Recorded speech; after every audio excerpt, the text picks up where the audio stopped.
mianatra eo atongotry Jesosy isan'andro.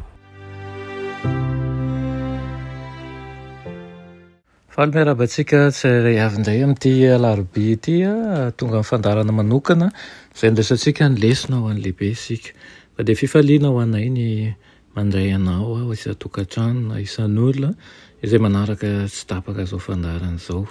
Ety am-piandohana dia mbirara ny soa indrindra ho anao ary koa ny rariana dia mba hitondra vokatsoanao mandrakariva ny fianaran'ny ten'Andriamanitra. Mialohan'ny dirantsika amin'ny lesona an'io dia hivavaka isika. Andriamanitra tsara ny izinanitro mbola velom-pisaoranao izay mbola nomenao tombontsoa lehibe indray ahafahanay mandray ny teninao. Tombo malala ao meteza ianao hiasa ao am-ponay tsirairay avy ary koa eo amin'ny fiainanay mba ahafahanay manana ny fitondran'ny tena mendrika anao ary koa mba ahafahanay mandray ny famindram-pona mandrakariva. Tonoana sy angatanay aminaran'i Jesosy. Amen. Teny lesona antsika androany dia manao hoe andevon'i Kristy. Andevon'i Kristy. Fantaniana avy hatrany napetrako aminao manao hoe ina moa izany no tena takian'i Paoly amin'ireo andevo kristiana ao anatin'ny torohevitra mazava izay omeny azy ireo.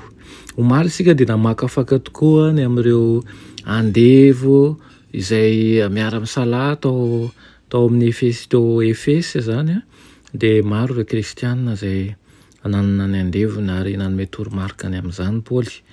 Manao toy izao ny Efesiana 4:9-5 ka hatramin'ny 5 manao hoe ianareo mpanompo manekeny tomponareo araka ny nofy amin'ny fahatahorana sy ny fahangovitana amin'ny fahatsoran'ny fonareo toy ny amin'ny fanekeny Kristy ihany.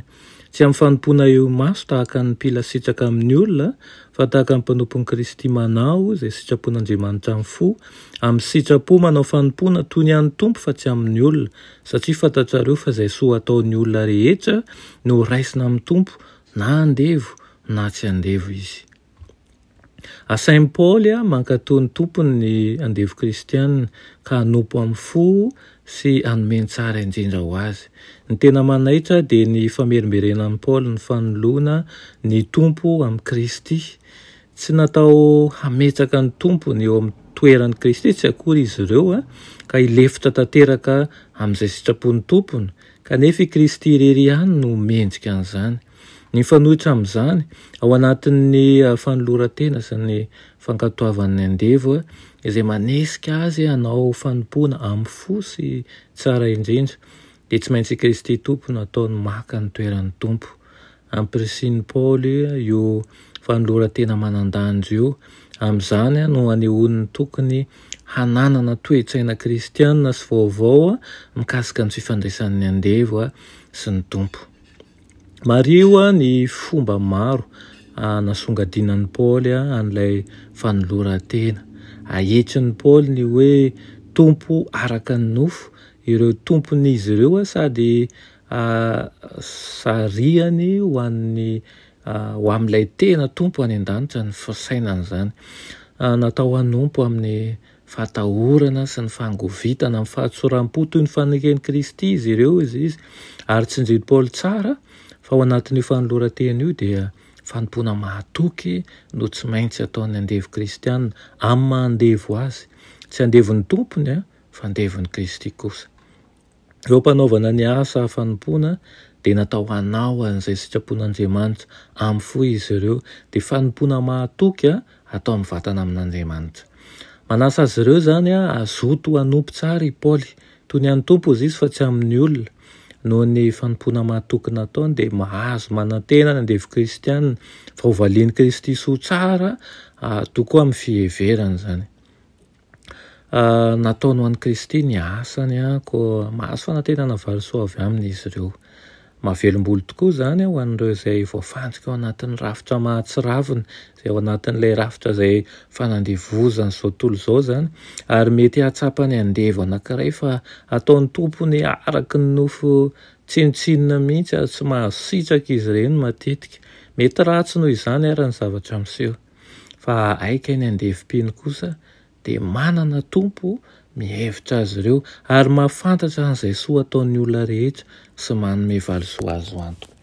raha fitiana zany ny lesonantsika androany dia fampirisihana nataon'ny Paoly amin'ireo izay mpanompo izay mbola miasa eo amin'ny tompony dia tokony ampiasain'ny Paoly mba hanao ny asa tsara, tsy ny hoe manao ny asa sitraka satria andevo fa manao ny asa izay amin'ny fitiavana tokoa satria fantany fa ny tena tompony dia tsy ilay olona maneraka io fa i Kristy mihitsy no tompony. Ka aoka hifaly mandrakariva zany ninona toe-javatra izay miseho amin'ny fiainantsika dia aoka ho fantatsika fa Kristy ny tompontsika, izy no mpamonjy antsika ary azy ihany koa isika, ary tsy andao antsika izy fa efa nanome fampanantenana fa ho avy eto indray ka haka antsika ka izay toerany no toerantsika tokoa. Ny rina zany itsika tsirairay avy mba hijoro mahatoky mandrakariva ny amin'ny fampianarana izay marina ary koa naharaka ny torohevitra izay avy aminy. Vavakisika, sotranao zay ray hoany amin'izany lesona nomenao anay io zany. Ngataka aminao izay Tompo mba hanilotsainanay mandrakariva ary andesy lahatra anay mba tsy hivily amin'ny fampianaranao ka nalavitra ihany koa ny fampianaran'izao tontolo izao satria fantatray fa avy aminao rery ihany ny lalana marina. Mangataka aminao koa izay Tompo mba hojerenao manokana ny isa-tokantrano izay manaharaka izao fandaharan'izao miaro no misedra ady sarotra kanefa mangataka aminao mba tsy avelanao rery izy ireny fa ny fanainao masina tokoa no hiasa sy hanome ny hery ary ihany koa hanome ny fandresena ho anay. Tononona sy angatana amin'ny anaran'i Jesosy. Amen.